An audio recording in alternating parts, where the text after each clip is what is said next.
नमस्कार दोस्तों, आप सभी का हमारे YouTube चैनल दी एग्रो ज्ञान में बहुत बहुत स्वागत है। जैसा कि चैनल के नाम में ही एग्रो शब्द है अर्थात एग्रीकल्चर तथा इससे जुड़े सभी क्षेत्रों के बारे में जानकारी अथवा ज्ञान का बोध कराना ही इस YouTube चैनल का मुख्य उद्देश्य है। तो चलिए दोस्तों, वीडियो में आगे बढ़ते हैं और आपको बताते हैं कि आखिर नेगेटिव मार्किंग क्या होती है और ये कहाँ लागू होती है।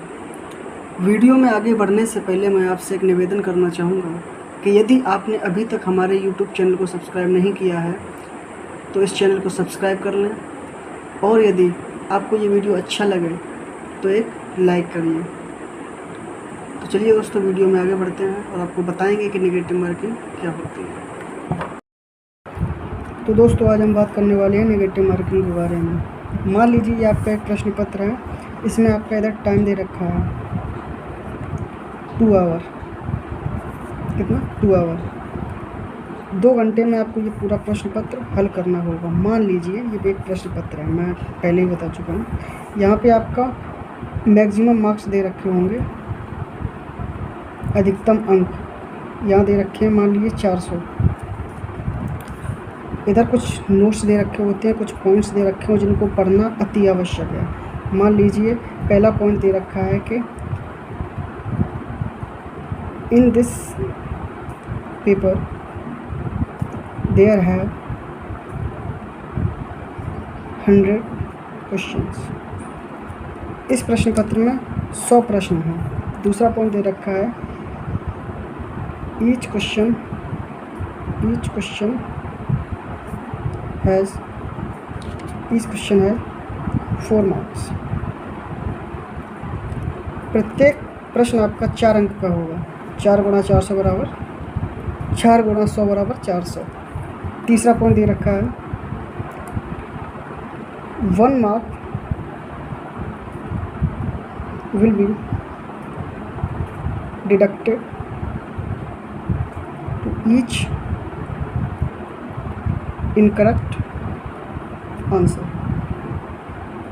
तीसरा पॉइंट कह रहा है कि प्रत्येक गलत उत्तर पर आपका 1 अंक काट लिया जाएगा। यही नेगेटिव मार्किंग का मुख्य प्रमुख बिंदु है। वो दोस्तों, होता क्या है, एक उदाहरण देके समझाते हैं आपको। मान लीजिए इसी प्रश्न पत्र में 100 प्रश्न आए थे, जिसमें से आपने 80 क्वेश्चन यानी 80 प्रश्न ही आपने हल कर पाए हैं। जब कॉपी चेक हुई या OMR शीट जब चेक हुई तो उसमें से आपके मात्र 60 क्वेश्चन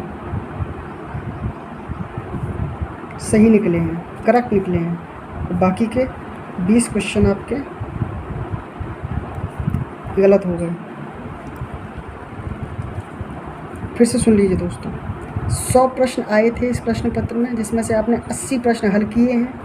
जब कॉपी चेक हुई या OMR शीट जब चेक हुई तो उसमें से आपके 60 क्वेश्चन तो सही निकले हैं और 20 क्वेश्चन आपके गलत निकल गए। जो 60 क्वेश्चन आपके सही निकले हैं और इधर कह रहा है कि ईच क्वेश्चन हैज़ 4 मार्क। प्रत्येक प्रश्न आपका 4 अंक का है और सही कितने निकले हैं आपके 60। तो 60 गुणा 4 करेंगे, 60 गुणा 4 करेंगे तो हो जाएगा हमारा 240। यानी हमारा सही उत्तर हमने दिए थे उनके हमको 240 नंबर सीधे प्राप्त हो गए हैं। ये हमारे सही हैं, ये मेरे अंक हैं। जो मैंने जितने क्वेश्चन सही किए 100% जो सही निकले हैं वो 240 हमको उसके नंबर मिल गए। जो 20 क्वेश्चन हमारे गलत निकले हैं, बस फंडा इन्हीं का है दोस्तों। इसी के ऊपर निर्धारित की गई है नेगेटिव मार्किंग। कितने अंक की गई है? 1 नंबर की।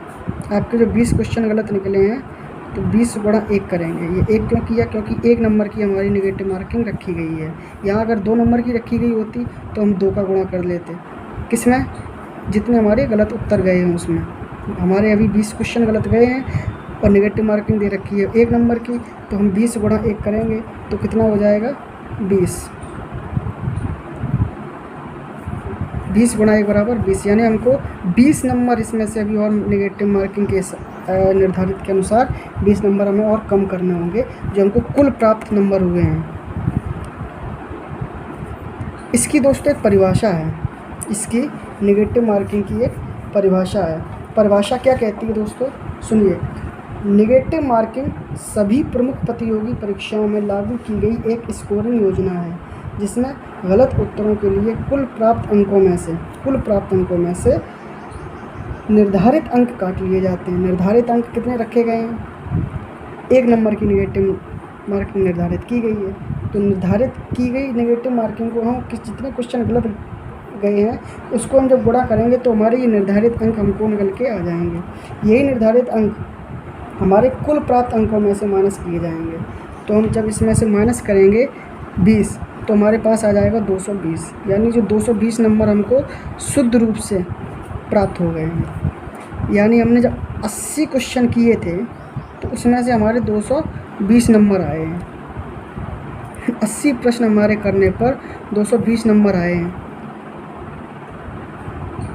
अगर सोचिए दोस्तों, यही थोड़ा दिमाग लगाइए, अगर सोचिए दोस्तों, ये मान लीजिए आपके गलत ना जाते, या आप ये गलत करते ही नहीं, जितने क्वेश्चन आपको आए थे 60, वो 60 ही करते, सिर्फ 60 करते आप, तो सीधे आपको 240 नंबर मिल जाते। कोई नेगेटिव मार्किंग का झंझट ही नहीं होता, कोई लफड़ा नहीं होता, सीधे आपको 240 नंबर मिल जाते। लेकिन आपने 20 क्वेश्चन गलत कर दिए तो 1 नंबर की नेगेटिव मार्किंग निर्धारित की गई थी जिसके अनुसार आपको 20 नंबर और डिडक्ट करवाने होंगे, वो कर दिए गए हैं। और कर दिए गए हैं जो आपके प्राप्त कितने हुए हैं? 220 नंबर।